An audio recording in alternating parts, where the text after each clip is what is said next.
Hey everybody, in this video I want to go through what we actually will know at the end of the day on November 3rd, this election cycle. This election cycle is going to be, as we've already seen, is going to be a much different experience from other election cycles in recent memory. And that is because of the large amount in a lot of states, upwards of 500% increases in mail-in ballots and early voting because of the COVID-19 pandemic. Now, what that's going to mean is a longer processing and counting time of the ballots. And that means most definitely, I'd say most definitely, but obviously I want to leave open the possibility that anything can happen. I do not believe we will have either candidate, Joe Biden or Donald Trump, reach the 270 electoral college threshold that they'll need for the presidency on November 3rd into early November 4th. And that's basically the time frame I want to go through. What will we know when the general populace wakes up on November 4th? It depends how long you plan on staying up on November 3rd, but let's assume you go to sleep around 1 or 2 a.m., which is just about the time the election was decided last election's general election cycle in 2016. And then wake up at around 9 or 10 a.m. on November 4th. What will we actually know? Now, I can tell you that we probably won't know who is getting to 270, and there are a lot of people out there saying we probably won't know who will be the president.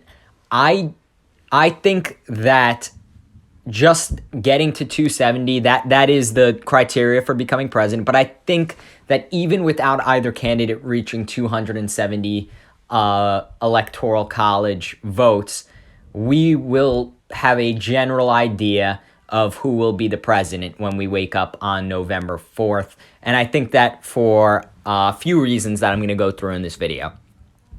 So you'll notice this map, and I want to preface this in saying this is my general map, how I feel things are going at the moment. I don't want to get into too much detail with this map. I just, I went through this in my video yesterday, state-by-state predictions and going through some polls in very competitive states. If you haven't checked that video out, it's linked in the description below. I just don't want to get into that in this video. I want to keep this video very specific to what we could know on November 3rd, being that everything is very up in the air this election cycle. So what I have here are the states in yellow, and the states in gray are what we're paying attention to. Now, the states in gray are competitive states, or at least semi-competitive states that I'm just going to point out for a particular reason, and that is that they begin counting their early votes and their mail-in ballots before Election Day. The states in yellow are states that do not start counting their early votes and mail-in ballots until Election Day. Therefore, I want you to pay very close attention to those states in yellow, because we probably will not have calls for most, if not all of them, on November 3rd. And as you see from the states that I've highlighted in yellow, that is very significant because they are some of the most important states in this upcoming election. Now, I just want you to see where I'm getting this information from. The state of Arizona, as you can see here, they begin counting their absentee and mail-in ballots 14 days before the election. Now, again, this is without results being displayed early. A lot of them, state ordinance and state law requires those results stay private for some states until polls open on Election Day, and in other states until polls close on election day. So the biggest difference we're looking for in these states is whether or not they begin counting votes and how early they count votes beforehand. So as you can see, Arizona, they begin counting 14 days. Therefore, I believe we will have a call, depending on how tight the races are, we will have a call on election night. Now, if we go down to a state like Georgia, where you see here, they don't begin counting their absentee and mail-in ballots until 7 a.m. on election day. Therefore, if it is a tight race in a state like Georgia, we probably will not have a call on election night. Now, if it is a wide margin on election night in Georgia in one direction or the other, even without these mail-in ballots being fully counted, we might still be able to make a call on November 3rd. But again, unlikely considering the tightness of the race in some of these states. Now, again, the only reason I left some of these as toss-ups are because they're fairly competitive states, but they do give results. They will have results counted before November 3rd from those mail-in and absentees. So we should have calls, again, assuming they're not, assuming these results aren't up in the air, we should have results on November 3rd. So I just want to fill those in very quickly and tell you why I believe we will know who the next president will be, even when we wake up on November 4th, even given all of the competitive nature and the late counting on all these states. So I do believe we will have a call on November 3rd in Texas. I know it's been a competitive in the polls, and I know there's a demographic shift going on in Texas. I just can't imagine a scenario where Joe Biden is able to flip it blue this election cycle. Obviously, that would go alongside a nightmare scenario for the Republicans and President Trump. So, again, I'm excluding nightmare scenarios for either side over here. I'm going with a plain Jane approach to this map. I do also believe that Ohio will go to Donald Trump, and I believe that call will be made. Again, it was a larger margin than expected back in 2016. And the one state I really want to point out now among those that are still in gray is the state of Arizona. I am calling that maybe the biggest indicator state in this 2020 election, and I'm calling it an indicator state for this reason. Polls right now show Joe Biden leading by a fairly healthy margin in Arizona. And when I say fairly healthy, I certainly don't mean the same way he's leading in states like Minnesota, even Michigan or Pennsylvania. I mean it as a state that went to Trump back in 2016. Arizona seems like it's trending towards Joe Biden in this election based on polls. Therefore, if Trump is able to win Arizona on election night, November 3rd, if they're able to call Arizona, and again, I do believe they will call Arizona in one way or the other. If Donald Trump is declared the winner in Arizona, that shows that polls have been inflated to the level that the Trump campaign is calling it, and this would have marked impact in other races around the country if we call certain polls inflated. This also means that turnout and the margin of victory according to national polls are off, and that would be a good thing for President Trump.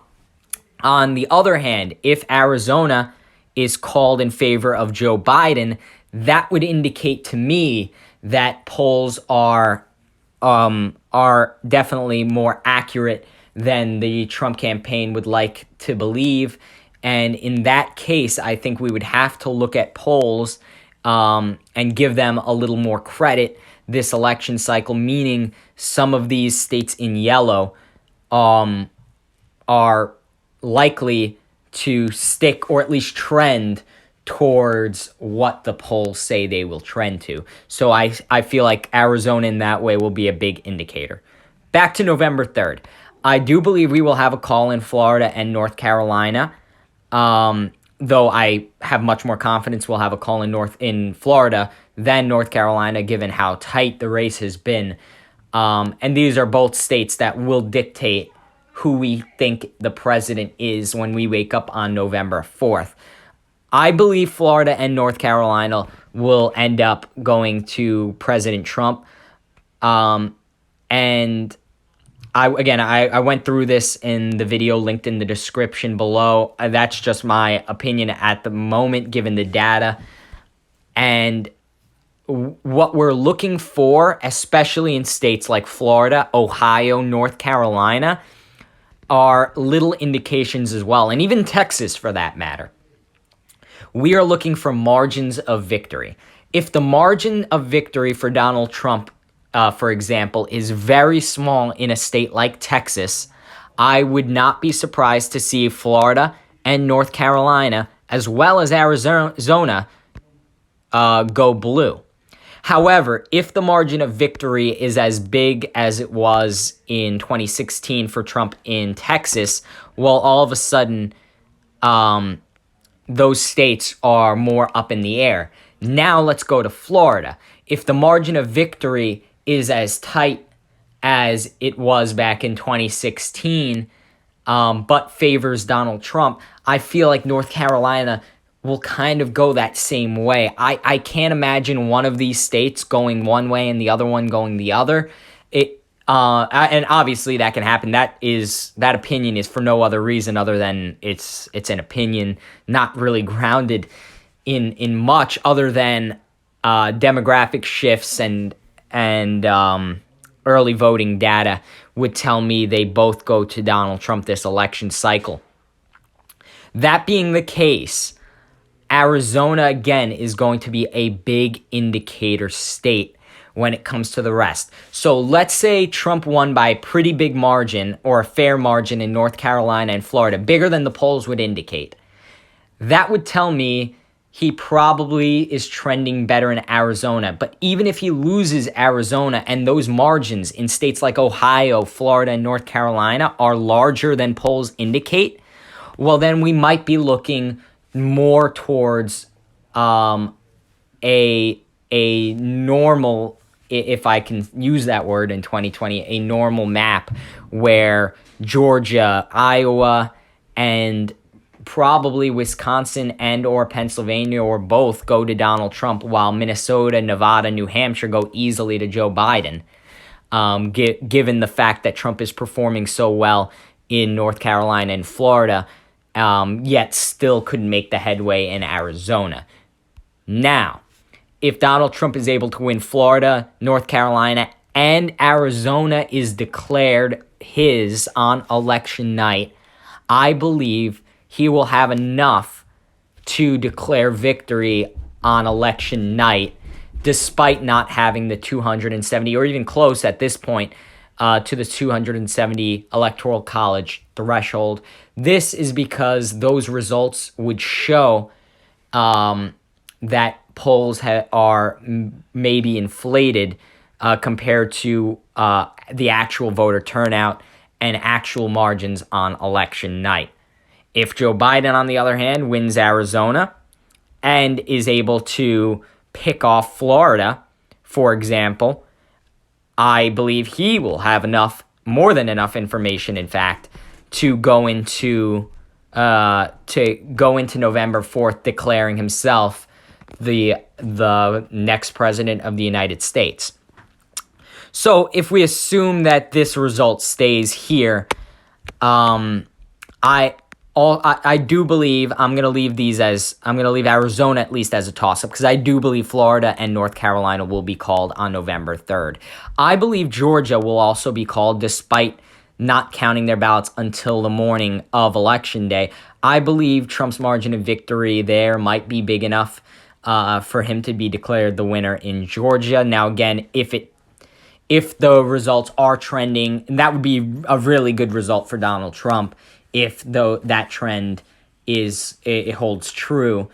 If not, then it would show that polls are probably more accurate or definitely more accurate than they were back in 2016. So if we cannot declare Georgia and Iowa for Donald Trump on election night, I think that is a very positive trend for Vice President Biden. If Arizona goes to Donald Trump as well as Florida and North Carolina, however, I do believe Georgia and Iowa will get called on election night for President Trump. I also believe a state like Minnesota will get called on election night for Vice President Biden. I do not believe we will have calls on election night for Nevada, Wisconsin, Michigan, and Pennsylvania, and New Hampshire, for that matter. I believe those states, no matter how you slice it, will be too close to call, and without the proper counting done until Election Day, I just do not believe we are looking at results in those states on election night. Arizona, I will leave gray right now because that is the state, for me, that will indicate. And you could argue margins in Ohio, North Carolina, Georgia, and Florida can do the same, and that is indicate how these yellow states will turn out. But I do believe Arizona will be the key state. I believe that if nothing is crazy and things trend the same way for one candidate or the other, the winner of Arizona, so long as they have either Florida or North Carolina on their side, will be able to declare victory going into November 4th. So to summarize that, if Arizona and Florida, or Arizona, Florida, and North Carolina, or Arizona and just North Carolina go to Joe Biden without calls in those yellow states, which, again, I believe will be the case on November 4th, I believe that even with this 249 to 233 margin, Joe Biden will head into November 4th having declared himself victorious in this election, as all he will need is 21 votes that could come from a motley of places. Now, again, it could go this way on election night, and then these states end up telling a different story, but this is what I believe.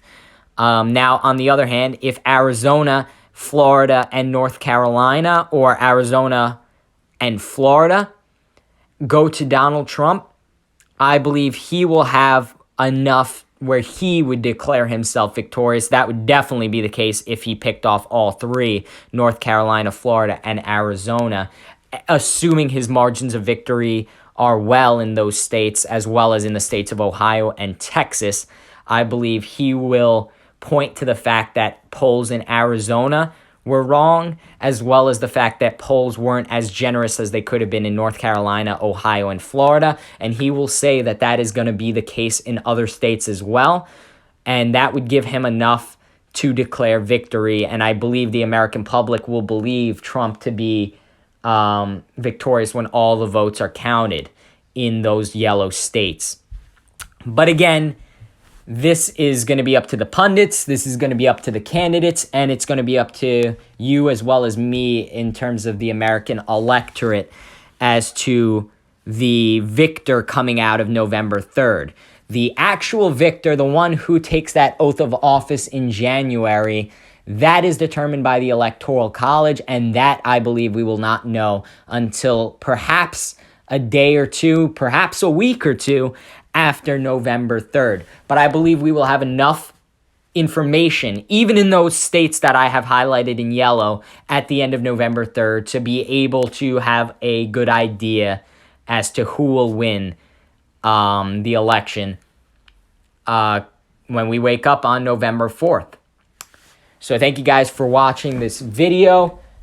Go give my other video a watch. It's linked in the description below. Subscribe, like these videos, and the most important thing is you register and go out and vote, whether that's by mail, early voting, or in person on November 3rd. Thanks.